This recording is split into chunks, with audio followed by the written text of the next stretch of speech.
1세기 고대 철학자와 역사가들 사이에서 아시아의 영광이고 아시아의 꽃이고 아시아의 보석이라 그렇게 격찬을 받은 소아시아의 남부의 항구 도시가 있었습니다. 그 항구 도시가 바로 오늘 본문에 등장하는 서머나 도시입니다. 이 서머나 도시는 아직도 터키의 3대 도시 중에 하나입니다. 지금은 서머나라 불리지 않고 이즈밀이라고 부르지만 예전에 서머나 도시로 터키 가시면 이스탄불, 앙카라, 그 다음에 이 이즈밀, 서머나 도시가 터키 소아시아의 3대 도시입니다. 오늘 우리는 이제 새 교회 새 비전이라는 제목으로 두 번째 계시록의 7교회를 보게 되겠는데, 두 번째 교회가 오늘 우리가 보게 되는 서머나 교회입니다. 이 서머나 교회를 이해하기 위해서 서머나 도시의 그때의 상황을, 배경을 이해할 필요가 있습니다.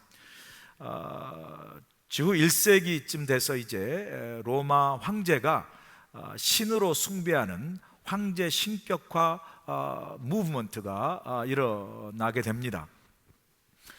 그렇게 황제를 신으로 신격화하는 그러한 정책을 로마 제국에서 이렇게 펼칠 때에 로마 황제를 신으로 모시는 신전을 최초로 제일 먼저 세웠던 도시가 서머나입니다.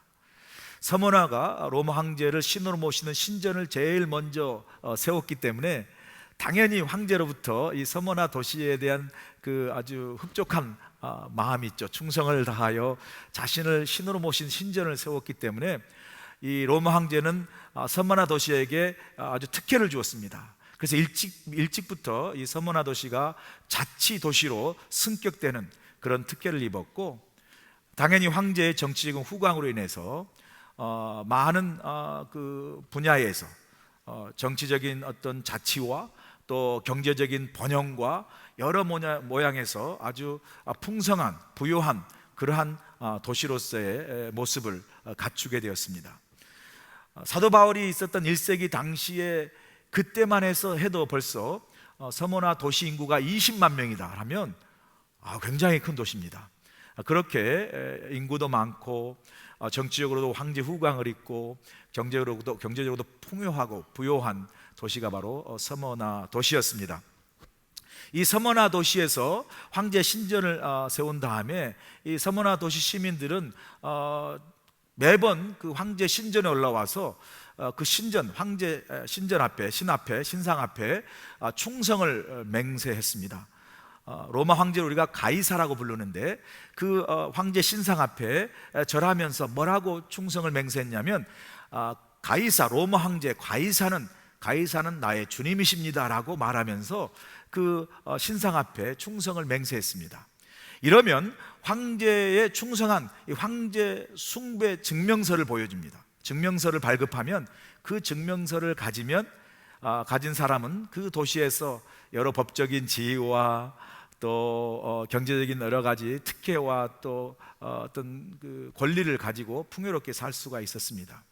그러나 황제가 신이다, 가이사는 나의 주님이다라는 그 황제를 신으로 모시는 그 황제 숭배를 거부하는 그러한, 특별히 초대 서머나 초대 그리스도인들에게는 황제를 숭배를 거부하기 때문에 그 숭배, 충성 증명서를 받을 수가 없었기 때문에 그 증명서가 없는 사람은 도시에 살면서도 전혀 법적인 지위와 여러 경제적인 특혜나 모든 사회적인 특혜에서 제외당했습니다. 그래서 사는 것 자체가 도시는 풍요하고 도시는 풍부했음에도 불구하고 특혜와 모든 권리를 누리지 못한 그러한 연유로 인해서 초대교회 많은 성도들, 특별히 서머나 교회 성도들이 환난과 궁핍 가운데 있었고, 특별히 황제 숭배를 거부하는 이 황제를 거부하는 이 숭배 거부하는 사람들에게는 핍박과 박해, 심지어 죽임까지 당하는 그런 어려운 상황에 있었습니다. 여러분 상상해 보세요. 그런 상황에서 이 초대 서머나 교회 교인들이 황제를 신으로 숭배하는 걸 거부하고 예수 그리스도가 나의 주님이십니다, 주님이 나의 구주십니다라고 고백하는 이 믿음과 이 신앙을 지키는 것이 얼마나 힘들었을까? 이러한 배경 속에서 자라나고 세워졌던 교회가 바로 서머나 교회입니다. 예수님께서 7교회에 편지를 주실 때 7교회 중에 3교회는 칭찬도 받고 책망도 받습니다. 2교회는 아예 칭찬은 없고 책망만 받아요. 근데 7교회 중에 2교회만 유일하게 책망도 없이 칭찬만 받아요. 주님으로부터 책망도 없이 칭찬만 받은 2교회 중에 한 교회가 바로 서머나 교회예요. 서머나. 다음에 보게 될 빌라델비아 교회와 더불어 서머나 교회는 주님으로부터 어떠한 책망도 받지 않고 칭찬만 받은 그런 교회입니다. 제가 이 서머나 교회 말씀을 준비하면서 우리 교회도 주님 보실 때 책망 받을 일보다 칭찬 받을 일이 훨씬 많고, 아니 칭찬만 받는 그런 교회가 되길 간절히 소원합니다. 제 기도 제목이에요. 주님 보실 때 칭찬하는 교회. 자, 도대체 서머나가 어떤 교회이기 때문에, 어떤 교회였기에 주님께서 이렇게 책망도 없이 칭찬만 하셨을까? 자, 우리가 8절 함께 같이 보겠습니다. 8절 보니까 이렇게 이제 서머나 교회를 향하여 주님이 편지하세요. 말씀하세요. 서머나 교회 사자에게 편지하라. 처음이며 마지막이요 죽었다가 살아나신 이가 이르시되.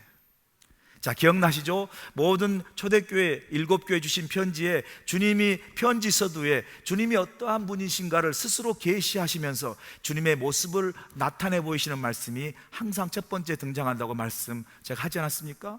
오늘 서머나 교회에 주님께서 자신이 어떤 분이신가를 계시하면서 말씀해 주신 중요한 주님의 모습 중에 2가지가 있죠.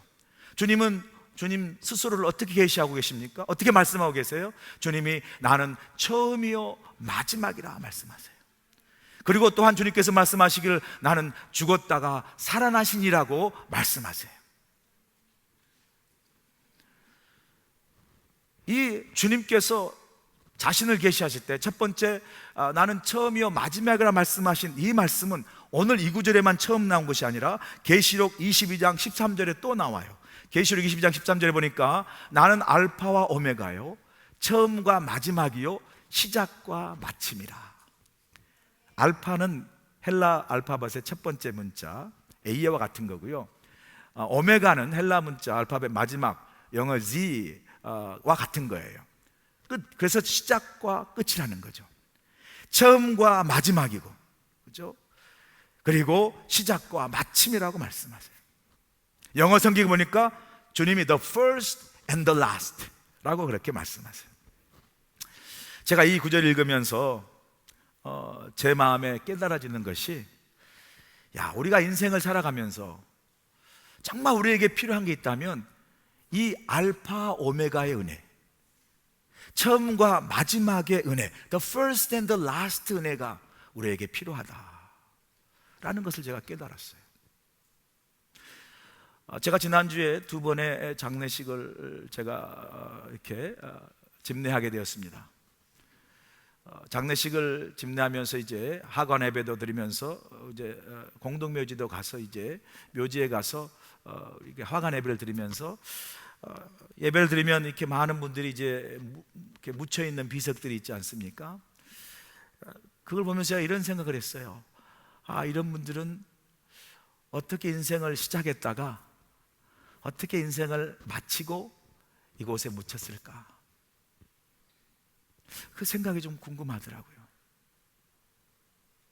여러분, 우리가 어떤 의미에서는 우리의 인생이 정말 하나님의 은혜로 이 땅에 태어나고 우리의 인생이 시작되는 은혜를 우리 모두가 입은 줄로 믿습니다.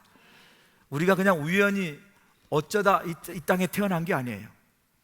제가 대학 시절에 종로위가 있는 그 무랑루즈라는 극장집 그 술집을 잠깐 제가 대학 시절에 한번 간 적이 있어요. 그때는 신학교 가기도 전이고 철없는 시절이니까 여러분 이해하세요. 그 무랑루즈 거기 갔는데 상당히 크더라고요. 가보니까 거기에 코미디언 이주일 씨가 나와서 쇼를 하더라고요. 그 여전히 이주일 씨 아시죠? 아주 그냥 한때 웃겼던 그런 유명한 코미디언인데 와가지고 그분이 그래요. 딱 나오자마자 못생겨서 죄송합니다라는 그 아주 익살스러운 표현을 하면서 이렇게 소개를 하면서 뭐라고 이야기하냐면, 나는 우리 부모님 실수로 태어났습니다. 실수로 이렇게 뭉개져서 못생겨 태어나서 죄송합니다. 막 이렇게 이야기하는 거예요. 그러니까 막 사람들이 웃잖아요. 정말 저도 그 중에 한 사람으로 웃었기는 했지만 아직도 그게 기억이 나요. 제가 실수로 못생겨서 태어난 거 죄송합니다. 여러분, 우리 인생이 실수로 태어난 거 아니거든요. 성경에는 우리 인생이요, 우리가 이 땅에 응예하고 태어나기 전에 우리 어머니 뱃속에, 아니 복중에 있을 때부터 하나님 우리를 부르셨고 택하셨고, 그리고 인생을 이 땅에 살아가도록 하나님께서 시작하고 인생을 열도록 하는 은혜를 우리 모두에게 주신 줄로 믿습니다. 우리는 그런 시작의 은혜를 입었어요. 제가 장례식을 2번 집도하면서 또 한 번 생각해야 되는 것은, 우리가 하나님으로부터 시작되는 우리의 인생의 은혜를 입었다면, 지금 우리의 나이가 어찌하든지, 어떤 분은 20대, 30대, 40대, 아니 70, 80대 노년이 할지라도 인생의 어느 시점이든 상관없이 지금 사실 우리는 인생은요, 우리 인생을 채워가는 거예요. 우리 인생을 지금 살아가고 있는 거예요. 어떤 의미에서 우리 인생을 마무리를 향하여, 마지막을 향하여 달려가고 있는 거예요. 자, 그런 생각을 하면 제가 어떤 생각을 했냐면, 하나님의 은혜로 시작된 이 인생, 오늘 매일매일 살아가면서 나머지 주어진 그 시간, 하나님 부르는 시간이 언제인지 모르지만 오늘 이 시간 채워가는 이 인생, 그리고 이 인생이 채워져서 주님이 부르시는 어느 그 시점 마지막에 역시 하나님의 은혜로 내 인생이 마무리될 수 있는 은혜를 내가 아닌 하나님으로부터 입어야 될 줄로 우리는 믿습니다. 우리가 그 은혜가 필요해요. 그 은혜가. 여러분, 이건요 비단 우리 인생만이 아니에요. 사실 우리 삶의 모든 영역이 이 알파 오메가, 처음과 마지막, 시작과 끝이 되는 은혜가 필요해요. 여러분 삶에 어떤 일이 있는지 모르지만 그 일을 시작하신 분도 하나님이세요. 그 일을 시작한 분도 주님이세요. 그리고 그 일을 지금 이루어가고 계신 분도 주님이세요. 그리고 그 일을 마치시는 분도 우리 주님이신 줄로 믿습니다. 여러분, 그래서요, 그게 여러분의 인생이든 사업이든 직장이든 뭐 사명이든 생명이든 상관없어요. 그것을 시작하시고 그걸 이루시고 그것을 마치실 분은 우리 주님이세요. 그래서 우리 모두가 뭐가 필요하냐면요, 알파, 시작을 은혜로 했으니 이 모든 것을 이루어 가시고 그 다음에 마지막 마침 오메가, 이 알파 오메가, 이 시작과 마지막의 은혜가 우리 주님으로부터 우리 모두가 필요한 줄로 믿습니다. 제 목회가 이제요, 예전에 그런 생각 못 했는데 제가 이제 50대 중반이 되니까 저도 이제 한 10몇 년 하면 은퇴를 하겠더라고요. 그때는 생각을 못 했어요. 예전에는 은퇴하신 목사님 보면 아유, 이렇게 좀 빨리 은퇴도 안 하고 정말 빨리 자리를 좀 비켜주시지, 뭐 이런 말도 생각도 하고, 나 같으면 저렇게 안 하고 더 잘하겠다, 뭐 이런 아주 정말 철없는 교만을 가질 때가 있었는데요, 제가 예전에 말씀드린 것처럼 지난번 교회 바로 앞에 5분도 안 걸린 그 바로 앞에 목사님들이, 은퇴하신 목사님 사는 은퇴촌이 있어요. 거기 은퇴하신 분들이 많이 계세요. 그리고 다 거의 뭐 우리 교회 많이 나오세요. 그 당시 제가 요즘은요 그분들을 오기 전까지 볼 때마다 기도했어요. 거기에는 뭐 크고 작고 뭐 대형교회 소형교회 했던 목사님은 다 계시지만 은퇴하니까 다 평준하더라고요. 다 평준화. 그리고 다 나름대로 하나님 주신 그 나머지 삶을 은혜 가운데 사는 걸 보면서 제가 기도해요. 예전에는 뭐 내가 더 잘할 수 있다, 뭐 그게 아니라요, 제 기도가 바뀌었어요. 주님, 저 목사님처럼 그냥 대과 없이 은퇴만 하게 주옵소서, 이렇게 기도가 돼요. 인제 철든 거예요, 제가 인제. 여러분, 우리가 시작하고 우리가 계획해서 우리가 마치는 거 아니에요. 우리가 시작하고 우리가 계획하고 우리가 진행한다 할지라도 우리 원하고 계획대로 풀리지 않은 게 너무 많아요. 오히려 정말 우리에게 필요한 건요, 주님이 시작하셨습니다. 주님이 지금 나를 이끄시고 이 일을 이루어 가십니다. 그리고 마지막도 주님께서 마치십니다. 주님, 내게 그런 은혜를, 이 알파와 오메가의 처음과 마지막에 주의 은혜를 누리는 은혜를 받게 하옵소서. 그러한 기도가 여러분의 기도가 되길 간절히 소원합니다. 여러분, 주님께서요 서문학교회에게 주님이 2가지 중요한 자신을 계시하세요. 말씀드린 대로 주님이 말씀하세요. 나는 처음이요 나중이라. 그리고 주님께서 또한 자신을 계시한 게 죽었다가 살아나신이라고 말씀하세요. 여러분, 이 주님께서 두 가지 자신을 계시하는 모습이 그저 그냥 아무 생각 없이 나는 이런 사람이라고 주님께서 서머나 교회에게, 성도에게 말씀하시는 게 아니에요. 이 말씀을 깊이 생각하면요, 사실 지금 서머나 교회에게, 서머나 교인들에게 정말 필요하고 정말 간절히 원하는 게 뭐냐면요, 바로 주님의 이러한 모습이에요. 처음과 나중 되시고 시작과 끝이 되시는 주님이 필요하고요, 그 다음에 죽었다가 살아나신 이 주님이 필요해요. 왜요? 말씀드렸잖아요. 서머나는 정말 정치적으로나 경제적으로 풍요하고 부유로운 도시였어요. 그저 황제 앞에 가이사, 당신 황제는 나의 주님이십니다, 당신이 신이십니다, 이 한마디만 고백하면 그냥 풍요롭고 부유하게 살 수 있어요. 근데 초대교회 서머나 교회의 성도들은 그 황제 앞에 그 황제를 신으로 고백하지 않고 예수 그리스도가 주님이십니다, 나의 주님이 바로 구주십니다라는 그 믿음 때문에 지금 심한 궁핍함을 경험하고요, 많은 법적인 지위와 특권을 다 박탈당하고요, 환난과 고난과 어려움 가운데 있었어요. 그 환난과 고난과 어려움 가운데 있을 때 지금 당하고 있는 이 환난과 고통이 시작되어 있는데 언제 끝날지도 몰라요. 그 고난의 끝과 수렁의 끝이 어딘지도 몰라요. 언제 가야 끝날지도 모르는 상황에서, 그리고 그 황제 숭배를 거부하는 것이 경제적인 궁핍이나 그걸 넘어서 황제 숭배를 거부하는 사람은 심지어 핍박당하고 사자밥이 되고 그 다음에 죽임까지 당했어요. 그 신앙을 지키는 그 일로 죽을 수도 있다는 두려움 속에 있어요. 믿음을 지켜야 되겠는데 그 믿음 때문에 내 삶이 완전히 사자밥이 될 수 있는 두려움 가운데 있어요. 그런 가운데 있는 그 서머나 교회를 향해요, 주님께서 특별하게, 주님이 어떤 모습을 계시하냐면 나는 처음이요 마지막이요 알파 오메가요, 나는 죽었다 살아나니로 주님이 말씀하세요. 왜요? 고난의 끝이 보이지 않지만 나는 시작과 끝이라. 이 모든 것의 시작과 끝을 너희는 볼 수 없지만 내가 이루겠다 말씀하시는 거예요. 사실요, 고난 중에 가장 큰 고난은요, 죽는 거예요. 그 고난의 가장 최고의 고난인 죽음 앞에 두려워하는 그 서머나 교회를 향하여 나는 죽었다가 살아납니다. 너가 죽음 앞에, 고난 앞에 두려워하지만 그 앞에 두려워하지 말라. 그 죽음마저 이긴 내가 너의 하나님이요 너의 주라고 우리에게 말씀하시고 그 교회에게 말씀한 줄로 믿습니다. 여러분, 그래서요, 이 두 가지 주님이 계시한 이 모습은요, 바로 이거예요. 지금 고난 가운데, 끝이 보이지 않는 고난 가운데 죽음의 두려움 앞에 떨고 있는 그 서머나 교회와 성도에게 다른 거 바라보지 말고 나를 바라보라 말씀하세요. 처음과 끝이 되는 나를 바라보고 죽음마저 이기고 부활한 나를 바라보며 그 환난과 고통 가운데도 믿음을 지키고 소망 가운데 나아가라고 서머나 교회에게 말씀하신 줄로 믿습니다. 주님이 말씀하시는 거예요.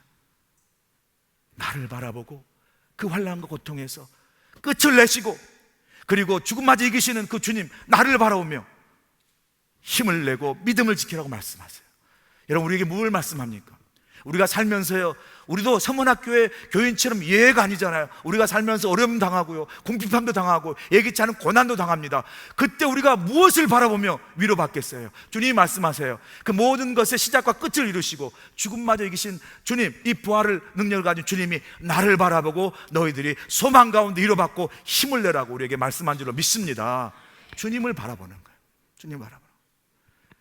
그렇게 주님을 바라보며 믿음을 지키고 있는 그 서머나 교회를 주님이 칭찬하세요. 칭찬을 보니까 9절에 보시면 주님이 칭찬합니다. 9절 한번 보세요. 내가 내 환난과 궁핍을 알거니와 실상은 내가 부요한 자니라. 자칭 유대인이라 하는 자들의 비방도 알거니와 실상은 유대인이 아니요 사탄의 회당이라. 자, 여기서 주님이 서머나 교회를 칭찬하는 구체적인 구절이 앞부분이에요. 내가 내 환난과 궁핍을 알거니와 실상은 내가 부요한 자니라. 이게 주님의 칭찬이에요.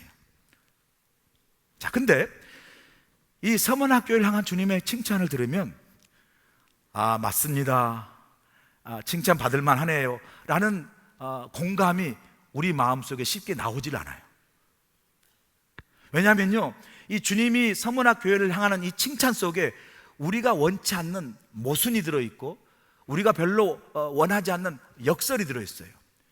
아니 지금 서머나 교인들은 환난당하고 궁핍한데 주님은 그들을 향해서 네가 부유하다, 네가 부자다라고 이야기하는 거예요.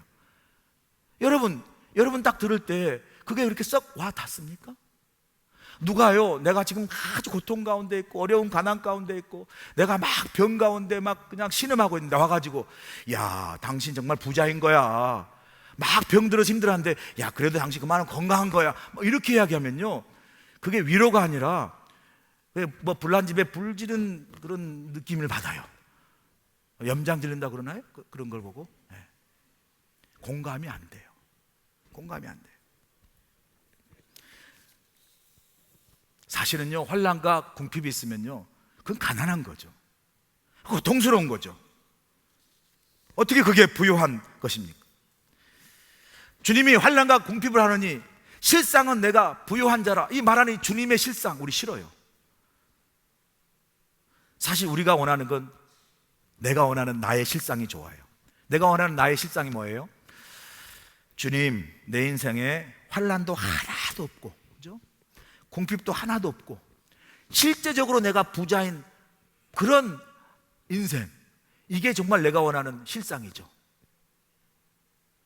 여러분 가운데 환난과 궁핍을 원하시는 분 손 들어보세요. 제가 더블로 축복을 해드릴게요. 그냥 왕창 받아가십시오라고. 그죠? 우리요, 환난과 핍박 원치 않습니다. 우리가 원하는 실상은요, 그런 게 없는 것을 원하죠. 더 정확히 말하면 우리는 그 환난과 그 실상을 갖기를 원치 않아요. 자, 그런데 왜 주님께서 그런 우리의 실상을 아시면서도, 우리의 원함을 아시면서도 왜 굳이 이 서문학교와 우리를 향해서 내 환난과 궁핍을 아노니 실상은 내가 부유한 자라고, 사실은 내가 부유한 자라고 말씀하셨을까? 고민이 돼요. 그러니까 환난과 핍박이 있으니까 그냥 참고 기다리면 주님이 축복하십니다, 이렇게 설교하고 싶어요, 저도. 그런데 사실은 고민돼요. 그게 그렇게 우리가 썩 와닿는 그러한 말씀이 아니에요. 그럼에도 불구하고 주님이 주셨다면 왜 주셨을까?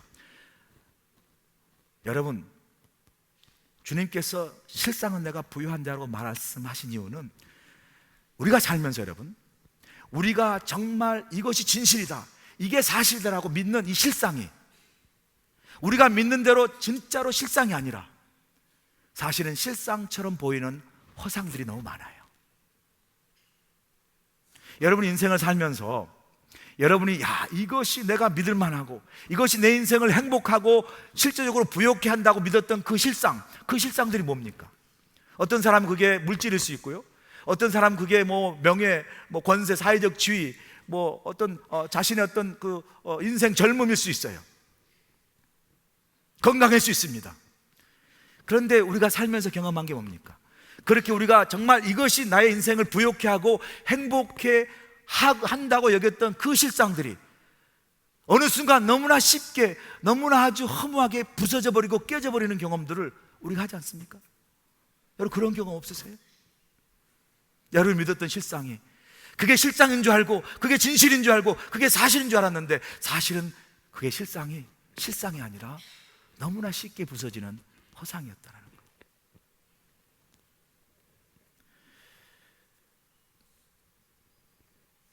여러분 가운데 여자의 일생을 썼던 프랑스 작가 모파상이라는 사람을 기억할 거예요. 이 모파상이라는 이 프랑스 작가가 신앙이 있어가지고 이제 신학교 가가지고 목사가 되려고 신학교 갔다가 어느 순간 그 믿음을 잃어버렸어요.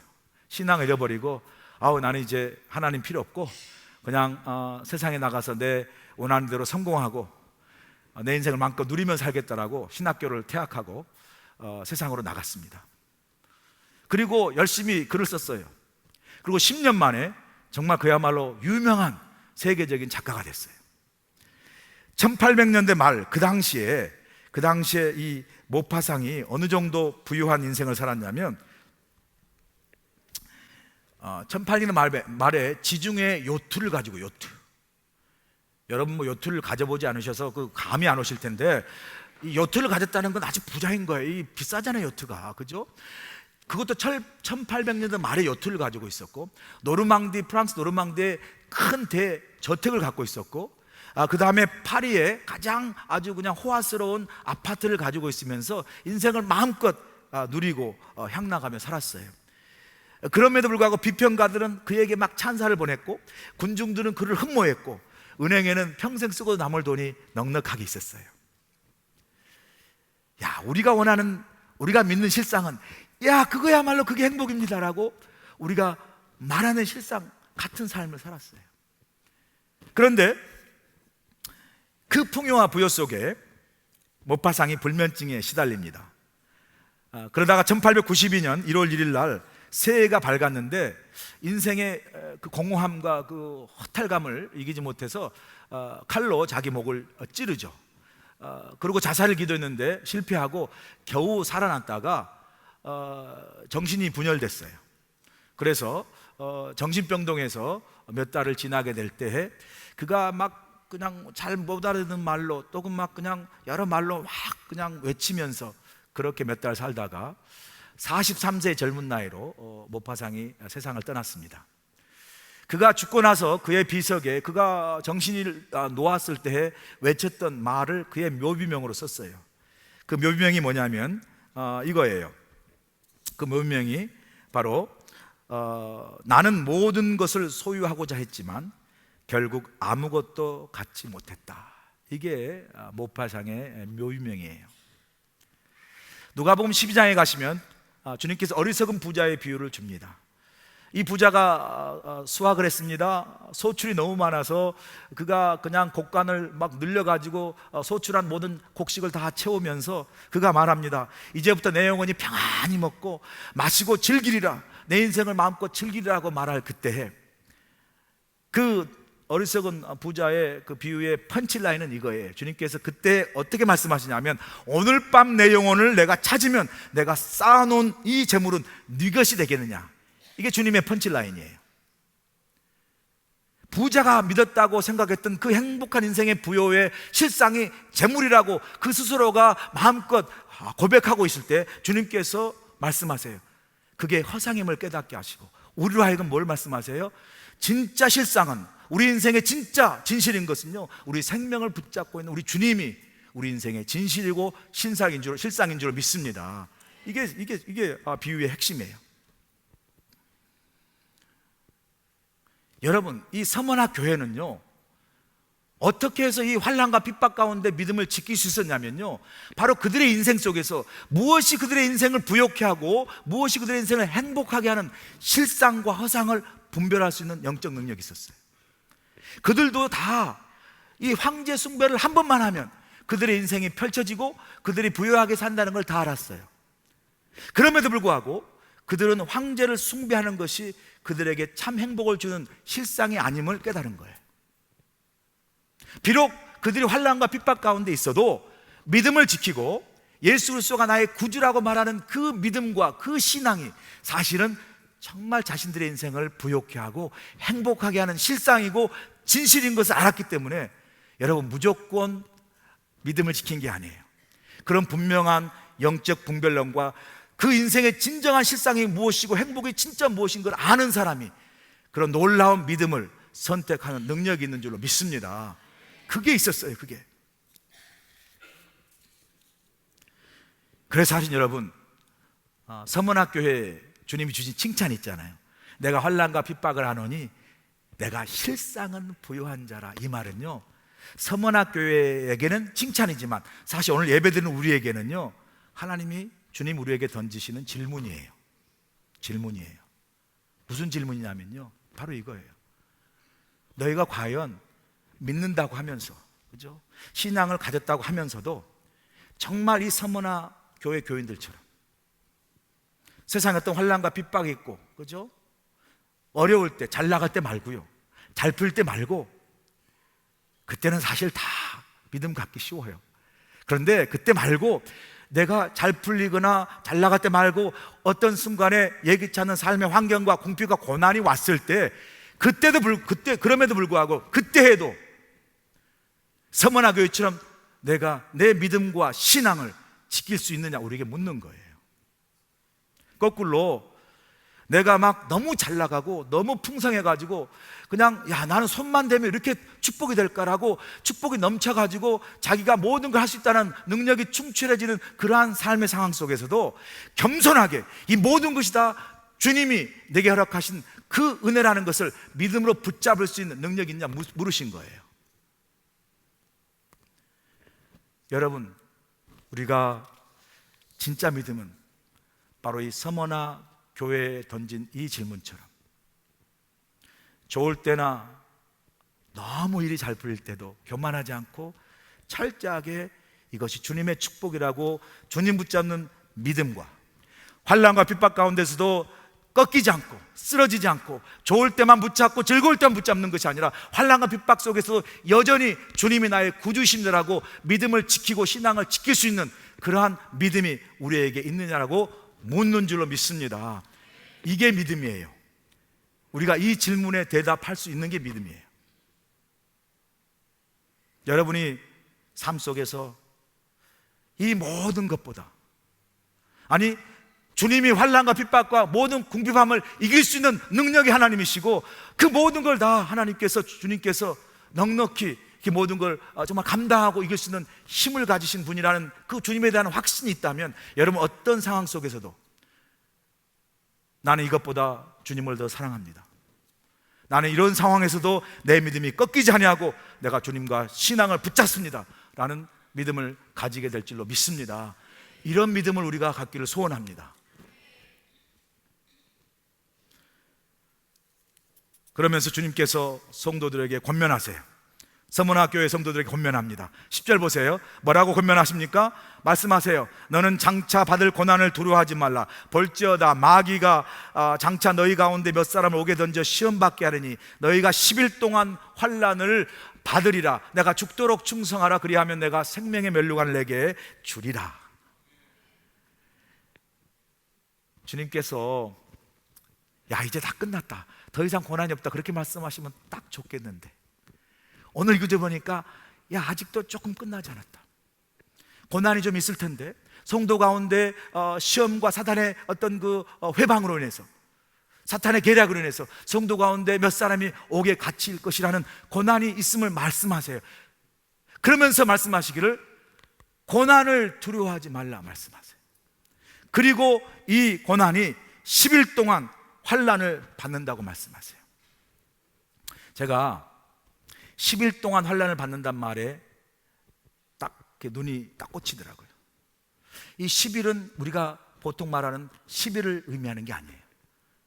이 10일은요 정확히 말하면 지금 이 서머나 교회 교인들이 고난과 환난을 겪게 될 그 고난이 영원히 계속되는 것이 아니라 10일이라는 의미 속에는 반드시 주님 안에 끝이 있고 결말이 있다는 것을 우리에게 가르쳐주는 말씀이에요.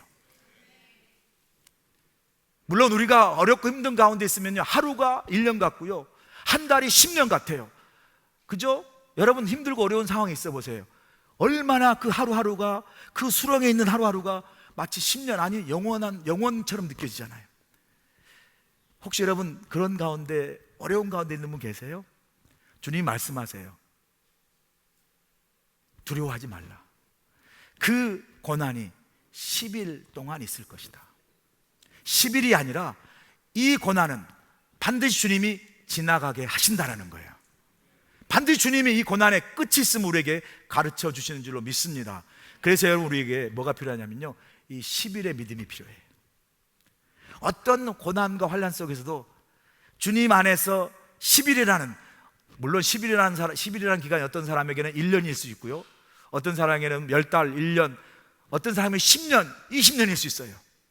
그러나 분명한 것은 주님 안에서 반드시 고난의 끝이 있고 주님이 지나가게 하실 뿐만 아니라 이 고난 속에서 그저 세월이 약이다라고 그저 수동적으로 지나가는 게 하는 게 아니라 이 고난 속에서 주님이 개입하셔서 그죠? 치유하시고 회복하시고 그리고 고난을 통해서 정금같이 나오게 하시고 고난을 이기게 하심으로 우리로 하여금 하나님의 사람으로 세우게 하시는 은혜를 허락하실 줄 믿습니다.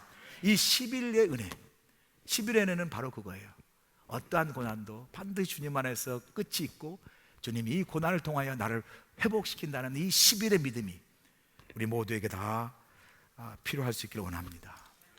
그러면서 죽도록 충성하라는 거예요. 죽도록 충성하라.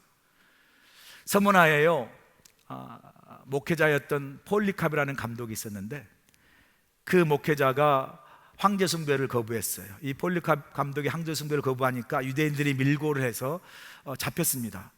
그런데 그 당시 서문화 총독이 이 폴리캅 감독의 그 인격과 성품과 신앙을 너무 존경했기 때문에 그렇게 말해요.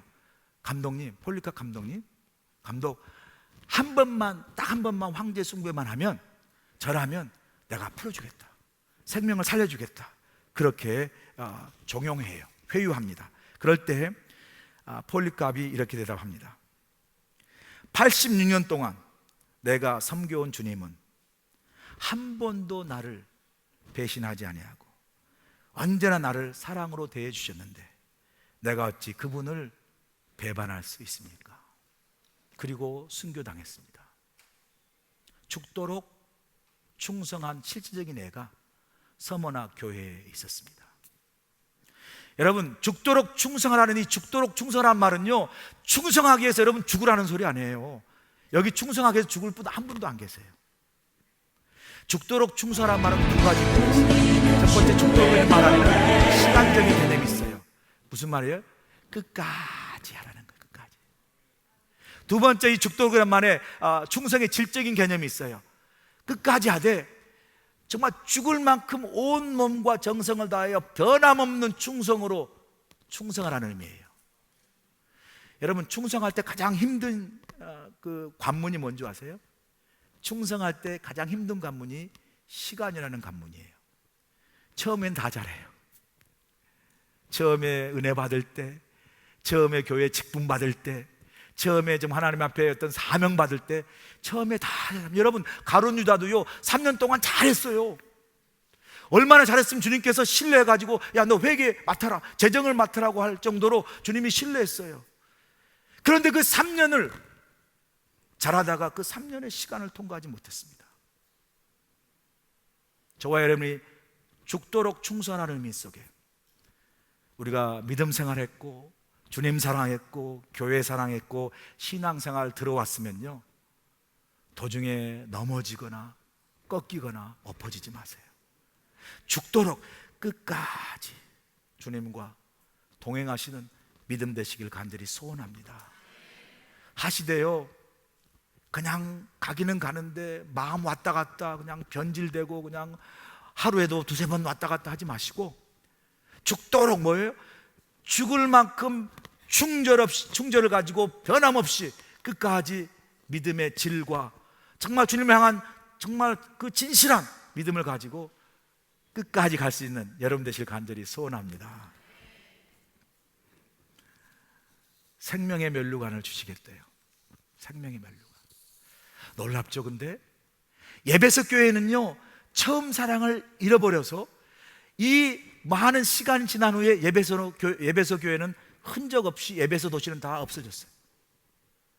그런데 여러분, believe or not, 믿든지 안 간에 우리가 한번 생각해 볼 것이, 이 서머나는 정말 주님의 칭찬을 받고 에베소는 처음 사랑, 첫사랑을 잃어버렸지만 처음 신앙을, 첫사랑을 끝까지 죽도록 붙잡았던 이 서머나, 이 교회, 이 서머나는요 아직도 남아서 지금도 번창한 도시인 줄로 믿습니다. 이 생명을 경험하는 거예요. 서머나의 못지않은 향기입니다.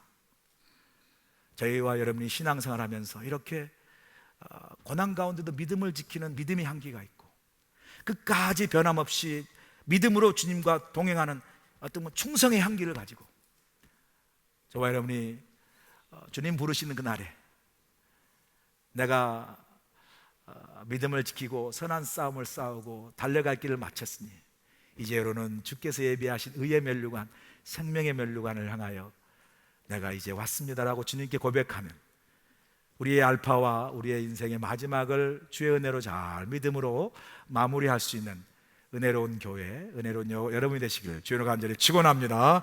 기도하시겠습니다. 좋으신 아버지 하나님, 감사합니다. 새교회 새비전 서머나 교회를 바라보며 환난과 핍박 가운데 믿음을 지킨 서머나 교회의 신앙을 다시 한번 돌아보게 하시고 아버지 하나님, 정말 우리의 신앙이 환난과 핍박 속에서 꺾이지 아니하고 환난과 핍박 가운데서도 알파 오메가 되시고 죽음까지도 이기신 주님을 바라보며 우리의 믿음의 길을 죽도록 끝까지 충성의 변함없이 하나님과 믿음으로 동행하는 그러한 아버지 인생, 믿음의 인생 살게 하셔서 우리 삶 속에 주로 말미암아 주시는 기쁨과 감사와 생명을 경험하는 하나님의 귀한 교회, 하나님의 믿음의 성도 되도록 축복하여 주시옵소서. 예수님의 귀하신 이름으로 감사하며 기도하옵나이다. 아멘.